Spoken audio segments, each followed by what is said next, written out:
Sa kasaysayan ng politika sa Pilipinas, madalas natampok ang mga pangalan ng mga lider na may kani-kaniyang estilo, pananaw at paraan ng pamumuno. Dalawa sa mga pinakabinibigyang pansin sa kasalukuyang panahon ay sina Vico Sotto ng Pasig City at Sara Duterte, ang kasalukuyang vice-presidente ng bansa. Silang dalawa ay sumisimbolo ng magkaibang mukha ng liderato. Parehong may tagumpay, parehong may kontrobersiyang hinarap, at parehong inspirasyon ng maraming Pilipino. Subalit, ano nga ba ang pagkakaiba nila sa pamamaraan ng pamumuno? At sino nga ba ang mas epektibo at mas pinapaboran ng mga tao?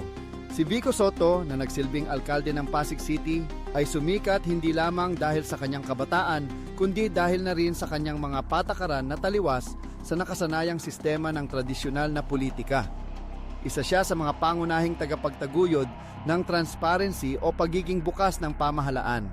Sa kanyang termino, pinahusay niya ang proseso ng pagbibigay ng serbisyo publiko.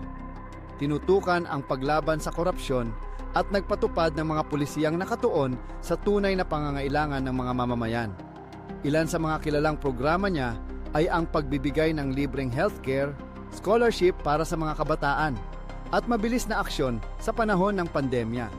Madalas tinuturing siyang simbolo ng bagong politika, isang lider na inuuna ang kapakanan ng tao kaysa pansariling interes. Ngunit hindi rin siya ligtas sa mga kontrobersya. Noong 2021, naging laman siya ng balita matapos mapagkamalang kritiko ng administrasyon dahil sa maling interpretasyon ng kanyang mga pahayag ukol sa mga endorsement ng palasyo. Sa kabila nito, patuloy siyang umaani ng suporta mula sa kanyang mga nasasakupan. Ipinapakita ng mga survey na nananatili siyang isa sa pinakapinagkakatiwalaang lokal na opisyal sa Metro Manila. Ang kanyang estilo ay simple ngunit makabago. Hindi madaldal, hindi mapanira, kundi nakatuon sa tunay na serbisyo. Sa kabilang panig naman, si Sara Duterte ay isang lider na pamilyar sa larangan ng politika. Anak ng dating Pangulong Rodrigo Duterte, nagsilbi siyang alkalde ng Davao City at kasalukuyang vice-presidente ng Pilipinas. Kilala siya bilang isang matapang na babae na hindi natatakot gumawa ng mahihirap na desisyon. Sa kanyang pamumuno sa Davao, umani siya ng mga parangal at pagkilala dahil sa maayos na pamamahala, mabilis na pagpapatupad ng mga proyekto, at pagprotekta sa mga karapatan ng kababaihan at kabataan. Isa rin siya sa mga nangunang tagapagsulong ng mga programang pangkabuhayan at seguridad sa lungsod. Gayunpaman, hindi rin siya ligtas sa batikos.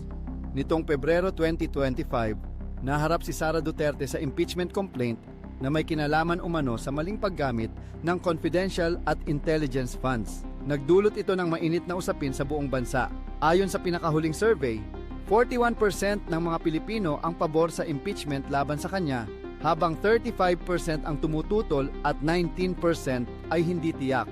Sa kabila ng mga ito, nananatili ang kanyang impluwensya at lakas bilang isang pambansang lider, lalo na sa mga lugar na matagal nang sumusuporta sa kanyang pamilya. Kapansin-pansin na magkaiba ang kanilang estilo ng pamumuno. Si Vico Sotto ay tahimik ngunit aksyon agad, bukas sa kritisismo at laging handang makinig sa kanyang nasasakupan.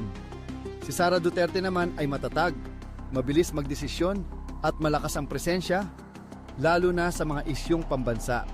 Parehong may taga-suporta, parehong kinikilala ang kontribusyon, at parehong may mga hamon na hinaharap. Ngayon, nais naming marinig ang inyong opinyon. Sa palagay ninyo, sino ang mas epektibo at mas karapat-dapat na lider? Sino ang mas may malasakit at mas may kakayahang magdala ng tunay na pagbabago sa bansa? Si Vico Sotto ba na simbolo ng bagong politika? O si Sara Duterte na matatag at may malawak na karanasan sa pamumuno? Ibahagi ang inyong saloobin at sabihin kung sino ang mas pinapaboran ninyo bilang lider ng ating bayan. Ang inyong boses ay mahalaga sa paghuhubog ng ating kinabukasan.